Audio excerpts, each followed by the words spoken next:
MK jewellery বৰ্তমান সমগ্ৰ অসমৰ এটি চিনাকি নাম MK জুৱেলাৰী 24 বছৰে নিষ্ঠা সততাৰে ৰাইজৰ সেৱাত গুণগত উন্নত মানদণ্ডৰ হলমাৰ্কযুক্ত সোণ ৰূপ হীৰা আদি গহনা গাঁথৰিৰ বৰ্তমান এটি অত্যাধুনিক সম্ভ্ৰান্ত চালে চকুৰোৱা শ্বৰুমলৈ পৰিণত হৈছে ৰাইজৰ আপোন জুৱেলাৰী MK জুৱেলাৰী বিয়া বাৰু জন্মদিন বা অন্য কোনো বিশেষ মুহূৰ্তত আপোনজনক যদি সোণ ৰূপ হীৰা বা অন্য যিকোনো গহনা উপহাৰ দিব বিচাৰে তেন্তে MK জুৱেলাৰীক সদায় পাব আপোনালোকৰ কাষত প্ৰিয় গ্ৰাহকসকলৰ যদি সোণ ৰূপ বা তাম আদি গহনা গাঁথৰিৰ কোনো সমস্যা থাকে তেন্তে আমি আমাৰ নিজা কাৰখানাত ততাতৈয়াকৈ গ্ৰাহকৰ সুবিধাৰ প্ৰতি লক্ষ্য ৰাখি তৎক্ষণাত সমাধা কৰোঁ আপোনাৰ মৰমৰ পুত্ৰ বা জীয়ৰীৰ শুভ বিবাহৰ বাবে আমাৰ শ্বৰুমত হলমাৰ্কযুক্ত বিয়াৰ সম্পূৰ্ণ গহনা পোৱা যাব উচিত মূল্যত আৰু উচিত মানদণ্ডত পুৰণি সোণৰ গহনা সলনি কৰি অত্যাধুনিক ন ডিজাইনৰ গহনা আমাৰ MK জুৱেলাৰীৰ পৰা ক্ৰয় কৰিব পাৰিব প্ৰিয় গ্ৰাহকসকলক সম্পূৰ্ণ বিশ্বাসযোগ্যতাৰে আমাৰ শ্বৰুমৰ পৰা কোনো অসুবিধা নোপোৱাকৈ সেৱা আগবঢ়োৱাই আমাৰ একমাত্ৰ লক্ষ্য গতিকে আজি সপৰিয়ালে আহক আমাৰ শ্বৰুম MK জুৱেলাৰীলৈ আৰু লৈ যাওক আপোনালোকৰ সপোনৰ গহনা গাঁথৰিসমূহ আমাৰ ঠিকনা MK জুৱেলাৰী ৰূপহিয়ালী ষ্টুডেণ্ট গেলেৰীৰ কাষত নমস্কাৰ আপোনালোকে চাবলৈ আৰম্ভ কৰিছে নিউজ নাও আৰু মই অনুপম বৰা 1957 চনতে স্থাপন হোৱা সাংস্কৃতিক তথা শৈক্ষিক নগৰী যোৰহাটত স্থাপন হোৱা স্নাতকোত্তৰ প্ৰশিক্ষণ মহাবিদ্যালয়ত অধ্যয়নৰ বাবে প্ৰপত্ৰ দি থকা হৈছে অনলাইন যোগে নিউজ নাওৰ এক ৰিপৰ্ট 1957 চনতেই সাংস্কৃতিক তথা শৈক্ষিক নগৰী যোৰহাট চহৰত স্থাপন হোৱা স্নাতকোত্তৰ প্ৰশিক্ষণ মহাবিদ্যালয়ত অধ্যয়নৰ বাবে প্ৰপত্ৰ অনলাইন যোগে দি থকা হৈছে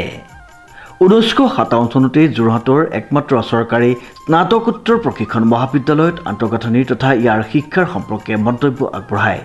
অধ্যক্ষা ডক্টৰ অৰুণিমা দত্তই স্নাতকোত্তৰ প্ৰশিক্ষণ মহাবিদ্যালয়ৰ বৰ্তমানৰ ভাৰপ্ৰাপ্ত অধ্যক্ষা এই মহাবিদ্যালয় 1957 চনত প্ৰতিষ্ঠা কৰা হৈছিল তেতিয়াৰ পৰা আমাৰ এই মহাবিদ্যালয় BEd কোৰ্চটো চলি আছে এই বছৰৰ মে মাহত ইয়াৰ প্ৰপত্ৰ কাৰণে এন্ট্ৰেন্স পৰীক্ষাৰ কাৰণে প্ৰপত্ৰ পূৰণৰ কাম চলি আছে 30 তাৰিখে সেয়া সম্পূৰ্ণ হ'ব আৰু 13 জুলাইত এন্ট্ৰেন্স পৰীক্ষাটো হ'ব আৰু 25 তাৰিখত এই এন্ট্ৰেন্স পৰীক্ষাৰ ৰিজাল্ট হ'ব তাৰ পিছত আপোনালোকে এই মহাবিদ্যালয়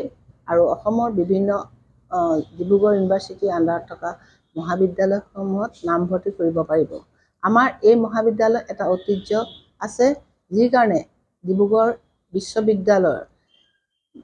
পোষ্ট গ্ৰেজুৱেট ট্ৰেইনিং কলেজ অৰ্থাৎ স্নাতকোত্তৰ প্ৰশিক্ষণ মহাবিদ্যালয় এটা নিজৰ নাম আছে যি কাৰণে তাৰ আমাৰ বৰ্তমান ৰিজাল্টৰ পৰা আৰম্ভ কৰি বিদ্যালয় সকলো ক্ষেত্ৰতে আগবাঢ়ি আছে মই আপোনালোকক অনুৰোধ কৰোঁ যদি ইচ্ছা কৰে যিখিনি ফ্ৰেছ কেণ্ডিডেট তেওঁলোকে এন্ট্ৰেন্স দিয়াৰ পিছত আমাৰ মহাবিদ্যালয় প্ৰপত্ৰ পূৰণ কৰিব পাৰিব তাৰোপৰি আমাৰ মহাবিদ্যালয়ত গভৰ্ণমেণ্টৰ পৰা কিছুমান শিক্ষকৰ নাম আহে যিহেতু এখন ডেপুটেড টিচাৰ কলেজ